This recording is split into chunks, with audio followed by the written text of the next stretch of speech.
Australia's world-leading social media ban for under 16s is now in effect. Social media giant Meta has begun blocking under 16-year-olds' accounts on Instagram and Facebook. It's a policy that is widely applauded by parents. Australia's ban on social media for anyone under the age of 16 starts today.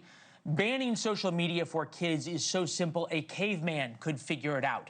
But here in America, the big tech lobby is way too powerful for that. The statistics for American kids, though, show they need it.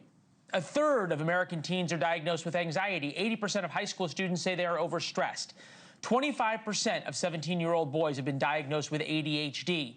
Numbers all higher, sometimes multiples of what they were 30 years ago. Pew Research shows 48% of teens say social media harms people their age. 40% shows symptoms of depression. 9% have suicidal thoughts and behavior. Yet America won't consider the one thing that would unquestionably help. With us now, a man who has seen the effects of social media on children all too well. 20 years in TV, Dr. Phil McGraw. You can watch all of his programming on envoytv.com. Dr. Phil, good to see you. We can all agree, right, that social media, Instagram, TikTok, Snapchat, Discord, insert new app here, Snapchat, is not good for young kids, right? Well, I don't think one good thing about the passage of time is you don't have to speculate, you can measure.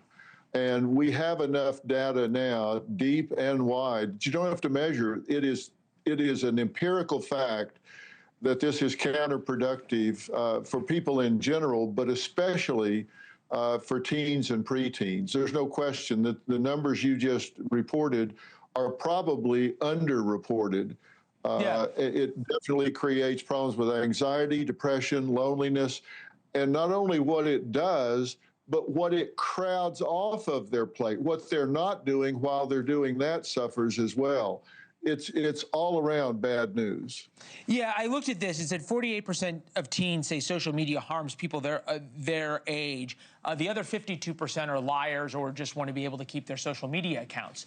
My question, though, is this. Should it be up to parents, or since parents clearly have not done it, should it be the government who says, in the same way you can't buy cigarettes before you're 18, you can't buy alcohol before you're 21, you can't drive a car before you're 16, you can't have social media? Well, they can pass the rules, and I think the legislation would definitely help, Leland, but the companies themselves are going to have enough of a moral compass to recognize that they need to be responsible corporate citizens. They're not, though. And come on. Shut it off. They're not. They're not. I mean, Facebook, Meta, okay, Google, Snapchat. None of these guys are going to say, hey, we're going to forego the profits and forego addicting customers, because if we don't addict them, then they're going to get addicted to somebody else's social media company, and therefore we're going to lose out on the next generation. This is the definition of when government has to step in. It's like asking Camel cigarettes not to sell the kids. Not going to happen. No, and of course, you're wanting to have a realistic conversation, and when you deal with money, that's a problem. And the issue we've got in Australia, and I applaud what they're doing, but they're saying they can fine these companies up to like $50 million. Well, what's that, an hour of profits for Meta? So you're going to have to get some kind of pressure on them in terms of at least people judging them, people putting pressure on them for having a moral compass and a social consciousness where there's enough backlash, because 7 out of 10 of these teenagers are exposed to harmful content, either misogynistic, violent, eating disorders, suicide, ideation, all of these things. And if you're not going to take care and protect our children, what's that say about our consciousness collectively? I mean, that's bad news all the way around. Right. No, look, and you make a great point about social, the social contract that American companies should have. I've never ever placed much faith either in American corporations to do the right thing, or for government to do the right thing, right? Worst words in the English language, scariest worlds. I'm from the government, and I am here to help. But this is what I don't understand, right? We just put this graphic up. Effects of social media on teens. 4.8 hours a day teens spend on social media. To your point, there's a lot of other good things that kids can be doing for 4.8 hours that they are now not. 60% of social media users have poor mental health, which is just absolutely astounding to think about. How much of this is parents' responsibility? It's hard to tell your kid you can't smoke cigarettes because they can get them so easily. It's pretty easy, though, to say your kid, we're giving you a cell phone, Johnny, but I'm blocking social media on it. It may not be perfect, but should parents be looking at themselves?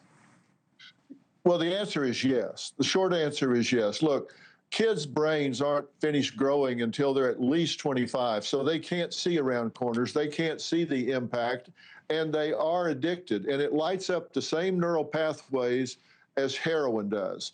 So this isn't just them voluntarily making the decisions. They actually are addicted, and they will have withdrawal when you take it away. But here's the thing.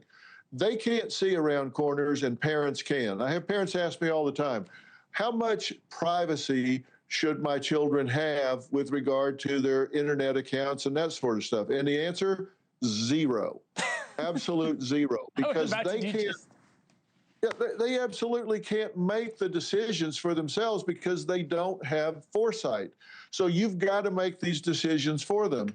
And can they wire around it? Of course. Can they get a VPN and lie about their age? Absolutely. But every deterrent you put in their way is going to slow it down. Say you cut it in half. That's going to help immensely. If they're spending 2 hours instead of 4.8 hours, it's going to help immensely. And it's going to force them to engage with the environment, with friends, to go into the real world. Every bit helps, and that's what we need to do. Last question for you. My book, Born Lucky, came out September 30th. We have heard from so many families now about the hope that it has given them, hope for every kid, every parent of a struggling kid, whether it's autism like I had or have, ADHD, anxiety, difficulties growing up, whatever it is.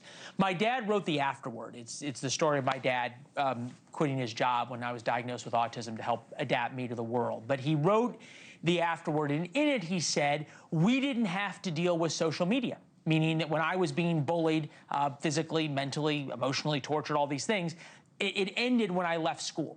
I didn't have to come home with it.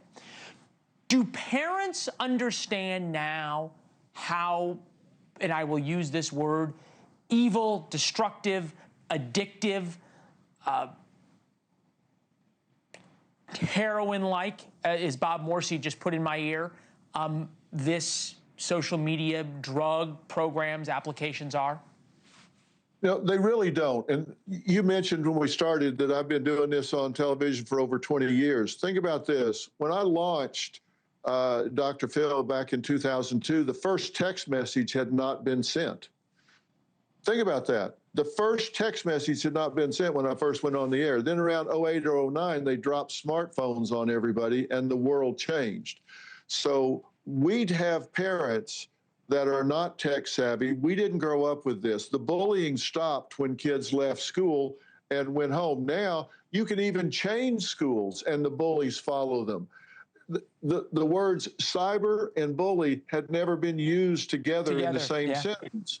And I had to start dealing with that. So they don't understand it. Just like parents today, they think marijuana is the same marijuana they grew up with in the 70s when it was 2 or 3% THC, but now it's 30%, 40%. That ain't your mama's, your grandma's marijuana. And bullying is not the bullying they grew up with. Cyberbullying now, kids can't get away from it. It's a different world. So parents need to get educated, which is why I love the fact that you're doing this story. And that's what you do so well. You give the facts and then talk about the why, which is why I love what you do. And this should wake parents up. They've got to step up and be actively involved in managing their child's exposure to this. There are predators out there that are grooming these kids. There are scams out there. There's sextortion where young men are getting caught. There's all these things. All these things that are sort of the terrible things that we can talk about. You just listed them. And then there's just the very fact of the program itself, if used exactly as designed, without the scams, the sextortion, anything else, without the predators, that itself, as you point out, is heroin-like, and we're giving it to our kids. Dr. Phil McGraw, thank you. We'll talk again, Leland. Hope to see you soon. Thank you for watching. Subscribe below and download our NewsNation app right now on your phone, and you will get fact-based, unbiased news for all Americans.